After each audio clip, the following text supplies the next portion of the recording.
Guys, what is up? It is Ivy Concrete Catwalk. Those of you who are new to my channel, welcome. I love all things thrift, vintage, new, nearly new, estate sailing, you name it. I love it. To my catwalkers, mwah. Welcome back to a new video this Sunday. Those of you who are newly subscribed, thank you so much for coming along together on this journey. Okay, you know that I have now, at this point, I have sold all three of the Chanel bags that I wanted to out of my collection, and I am going to get into something about that in another video later on. One thing that I did want to do, I want to share with you a bag that one of my commenters, Lady Vintage Bags, asked me a question about the bag that was sitting on my sofa in my last video, and that is this beauty, my vintage Hermes Kelly 28 in a retorn or retourne leather, whichever way you pronounce it. I say retorn. The color is actually a burgundy, or it can be called oxblood.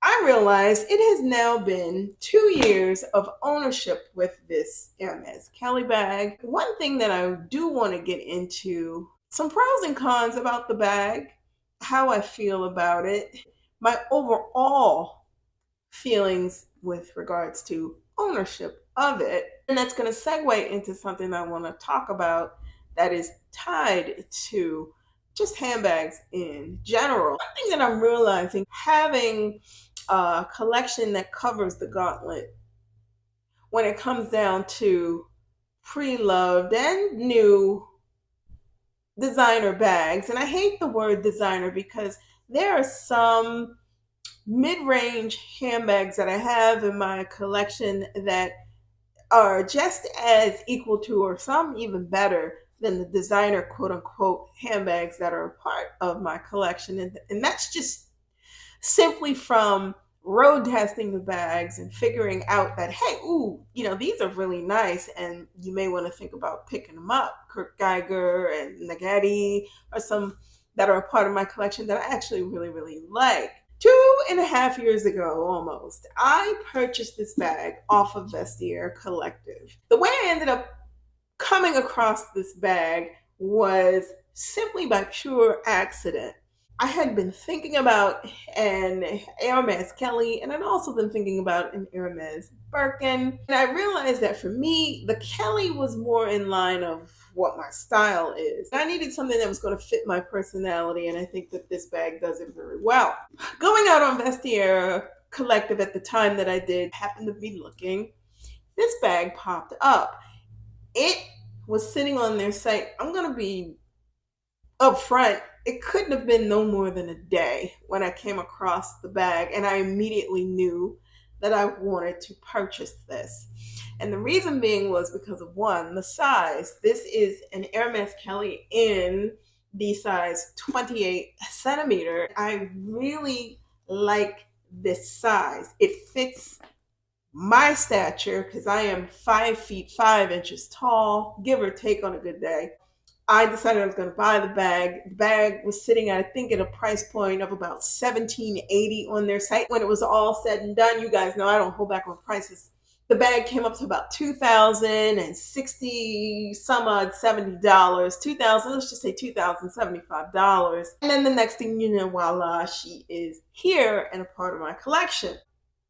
Obviously, this bag has had some recolor to it. There is tear on this, and if you want to watch that video when I just kind of did a real soft launch of the fact that the bag had been added into my wardrobe, you can. I'll leave it here so you can do it. She was coming with already some battle scars, and I appreciate that. This bag had been carried by the previous owner. I love the fact that this bag is 4 years off of my birth year. This bag is from 1974, and it has letter O in it, date stamp 1974. I explain all of that in the other video if you want to take a look.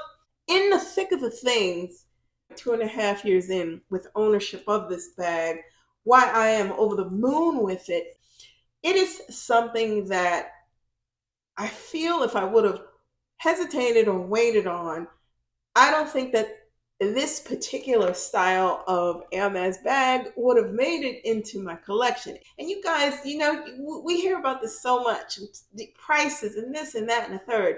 Everybody's threshold with regards to purchasing and what they're willing to do is different. We know this, we get this, and I don't want to beat that horse. For me, at that point in time, to make the decision to spend 2,000 and some dollars to get something that now is so far beyond my grasp. Yes, there are other Hermes bags on the vintage market that I would consider that are not Kelly's, that are not Birkins. Yes, because they're more affordable. They're sitting at a more affordable price point than looking at a Birkin or a Kelly. But what I'm happy about is I didn't turn my nose up or dismiss the bag was not perfect.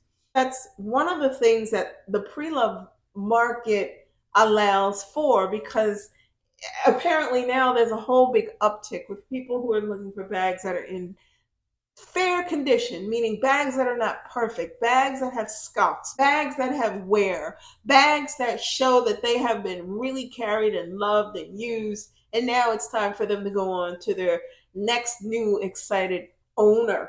When I look at this bag, I can tell that this bag was carried and carried very well.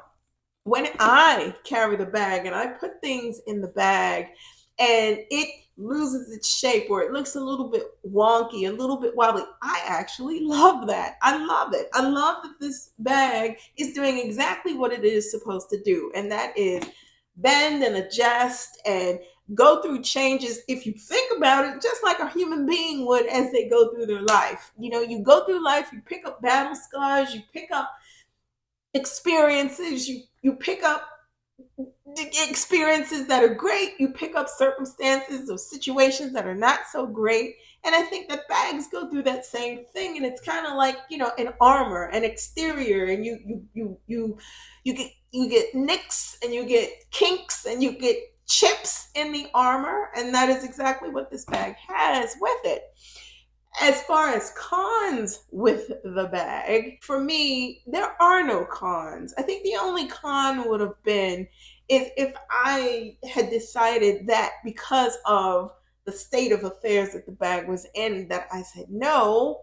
Had I said no, I would have missed out on the opportunity to just own something that is just so beautiful and, let's just be real, very coveted in this environment that we're in as of now with Hermes and the whole mystique that surrounds the Kelly and the Birkin specifically. They are a type of a bag where you want the experience, you really do, and I kind of understand now why. And this is just separating it out from all of the other things that we know about bag wise that exists out there. These are almost like, if you will, a trophy. But that segues me into something that I do want to talk about with regards to that and bags that kind of get into that trophy status. When a bag is put into a category of a trophy, this is the holy grail, this is the bag that I want to secure, and then you get the bag, and then all of a sudden it becomes this whole big display piece. And I am not the type of person who wants to get a bag and all it's going to do is exist on a shelf. I'm not perfect, and I don't want my bags to be perfect either. When a bag's put up on a pedestal, this thing that a person may have gone after, and they decided that, oh, this is the bag, oh, I want this, and it's going to just sit here. I can't. I need a bag that can handle every day, day in and day out with me. I want a bag that can roll with the punches. I don't care if it's Hermes. I don't care if it's for Walmart. It has to roll with the punches, and it has to roll with me. And I have to be able to roll with it so that we can have a good relationship as far as owner to bag and bag to owner. When I look at this and I pull it out and I carry it, I really like it, and it is something that just works. It works for me, and it's not something where I have to coddle it and oh, it's just gonna be pulled out on special occasions. I'm just not that girl. For bags that end up in that category where all they are is something that's collected and put up on a pedestal and trophied. And no, I think that bags are supposed to be things that you can take along with you in your day to day and do your life and enjoy doing it with it. It's not about the bag being a trophy, it's about the life experiences and the joy of having something that you really want and you can use it comfortably and not have to worry about it. It's not that heavy, it's not a trophy, it's just something to be enjoyed. To me, that's how I see it and that's how I feel about it. But Lady Vintage Bags, thank you so much for pointing the bag out. And thank you for raising the awareness for me because it is something that I reach for a lot and it's something that I carry a lot. So I thank you for that. And I wanted to just sit down and talk to you guys about how I feel about it in the 2 years that I've owned it. It is as weathered and as beautiful, even with all of those imperfections. Stunning. Let me know in the comments below your thoughts about quote trophy bags, your feeling behind if you get a bag and it goes up on the shelf. Some people like it, and I'm not here to judge one way or the other. I'm just simply sharing what works for me, and my way may not work for you, but it's all good. So let's just talk about it. If you do not want to miss out on anything that I post, you know what to do. Like, comment, and subscribe to my channel. I post videos every Sunday, so if you do not want to miss out, tap that and you'll receive notifications each time I post a new video. Links to my socials will be listed in the description box below. Head on over to Poshmark, check out my closet. I am Concrete Catwalk on Poshmark. If you see anything there that you like, feel free to message me there, or you can head on over to IG. I am the Catwalks Concrete on IG. Feel free to DM me there as well if you see anything you like. You guys, thank you so much for stopping by this week. Be safe. See you all next Sunday. Bye for